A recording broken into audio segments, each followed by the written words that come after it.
give you a sign-on bonus of up to $2,000. We are also going to buy you a flight ticket from Ghana to US. We are also going to give you a 3 months free accommodation and also transportation. Yes.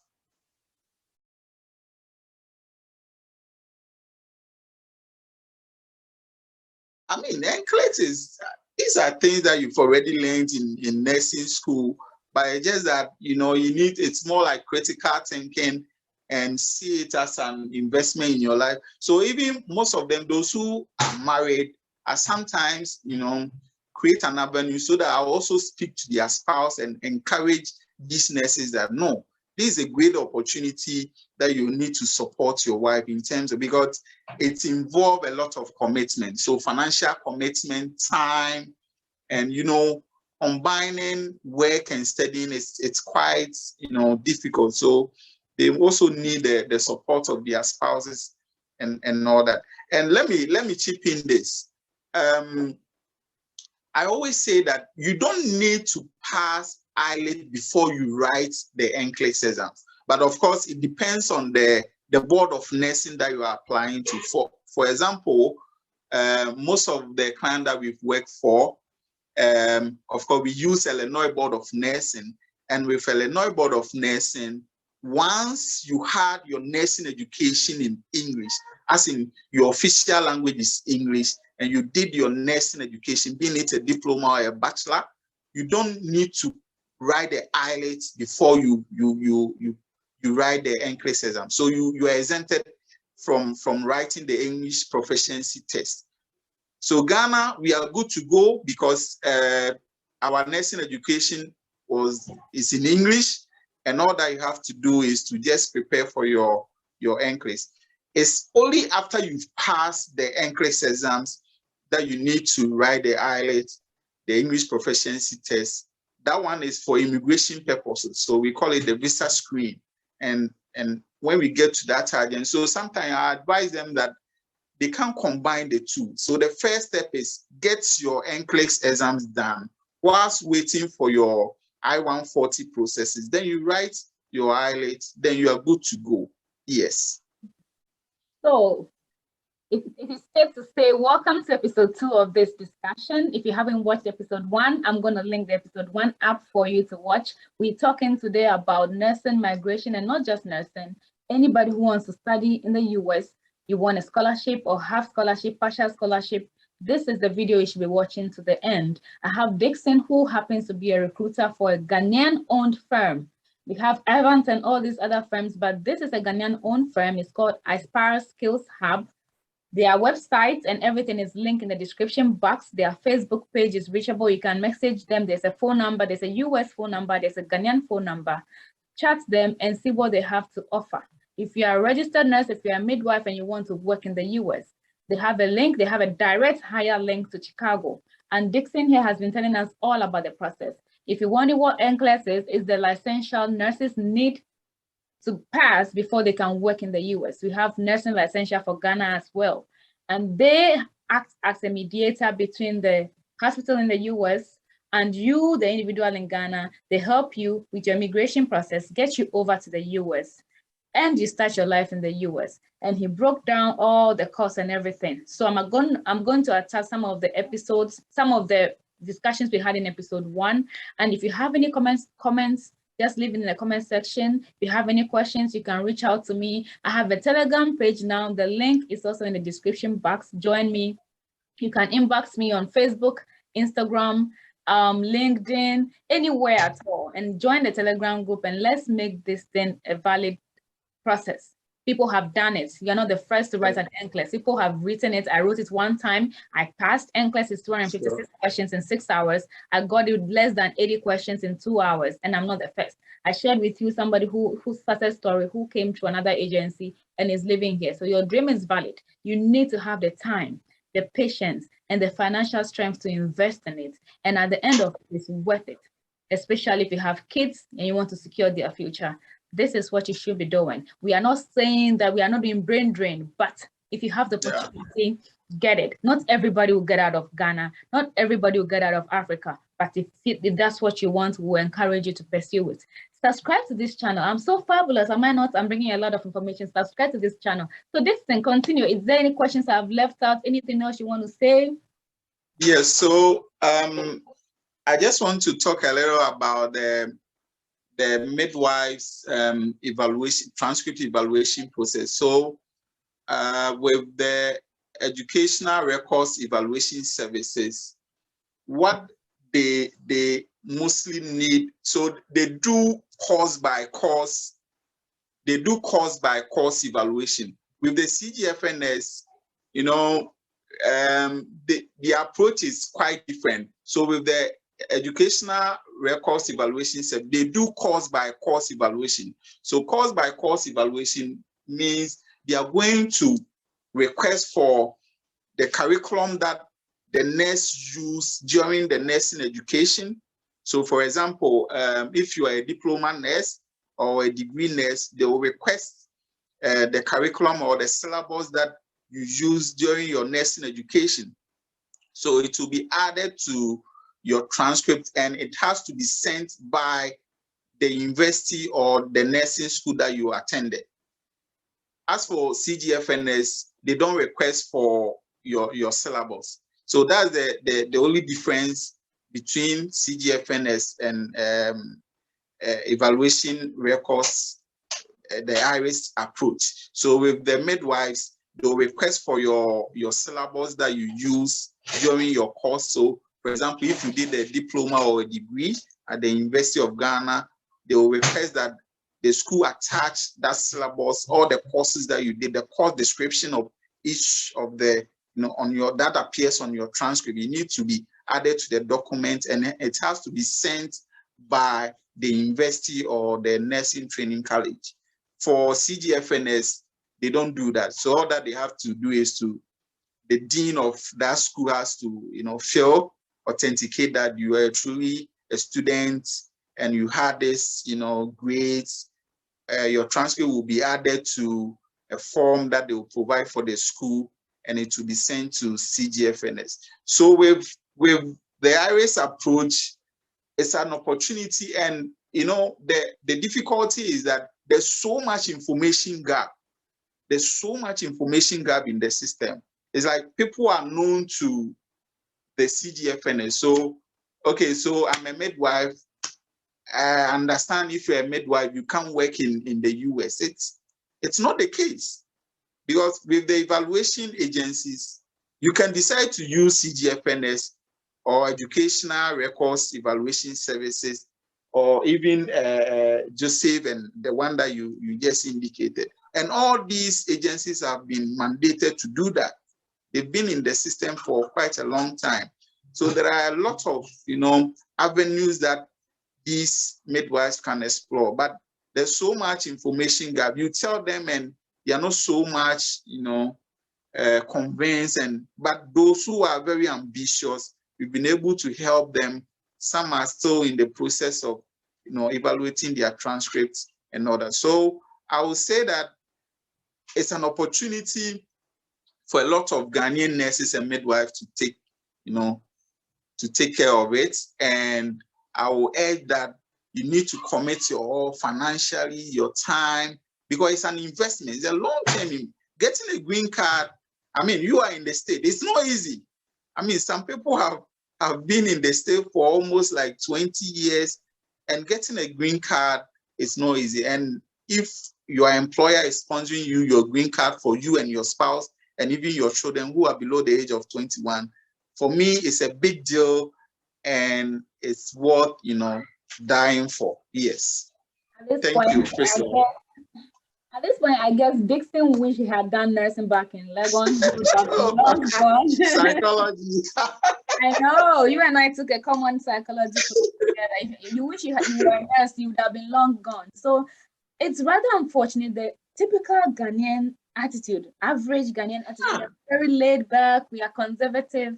The Nigerians are out there digging every information. There are so many friends in UK. Then they are even trying to come to the US and all, but you put the information there, our people will not read, our people will not watch, our people will not share it. And we are not willing to invest. you mentioned a point that is very critical.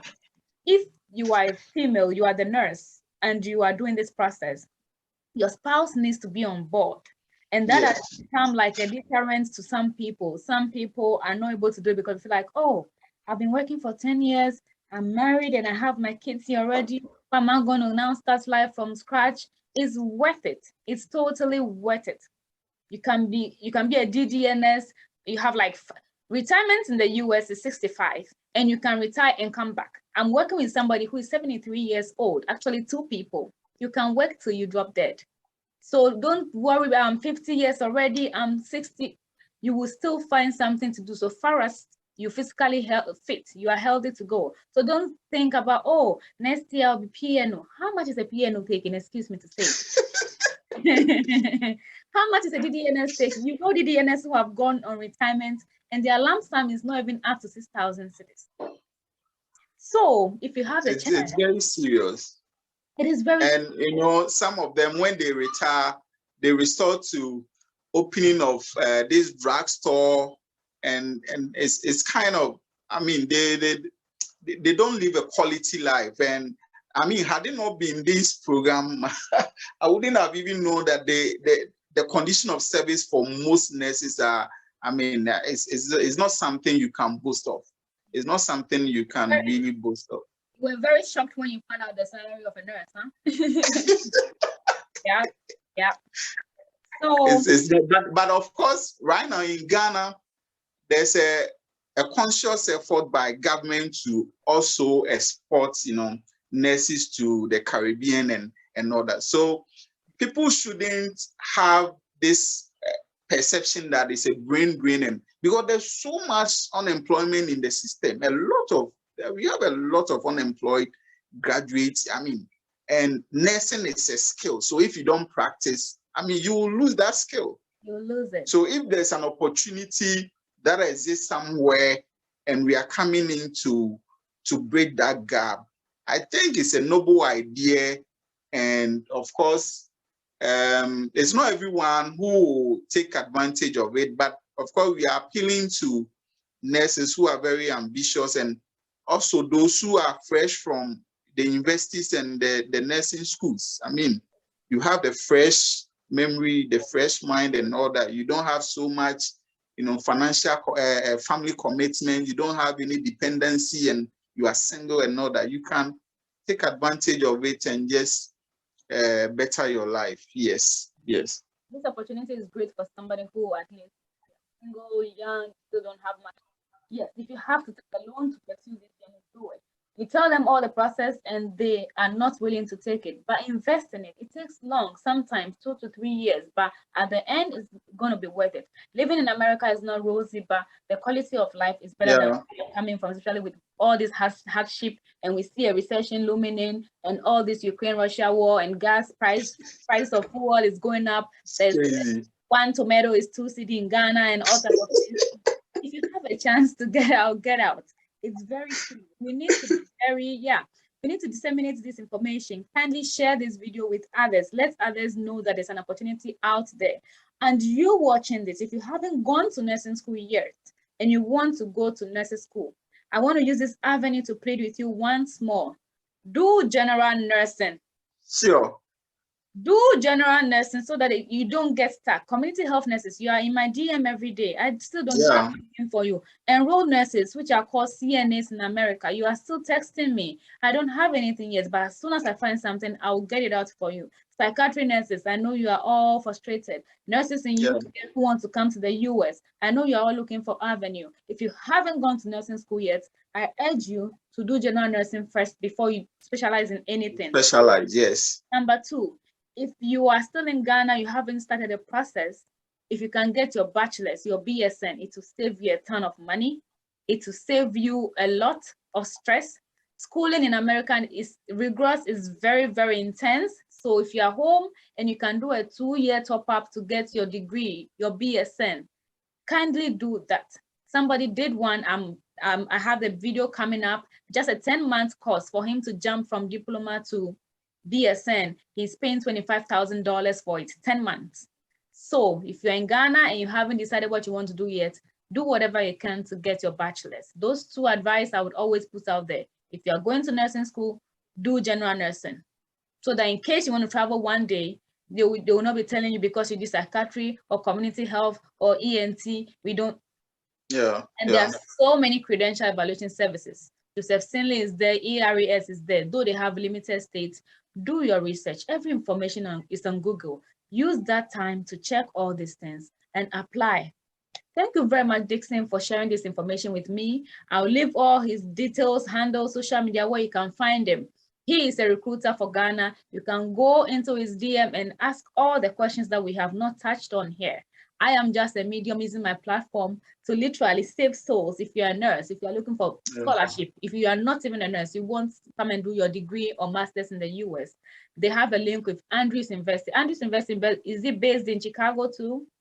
Yes, it's based in Chicago.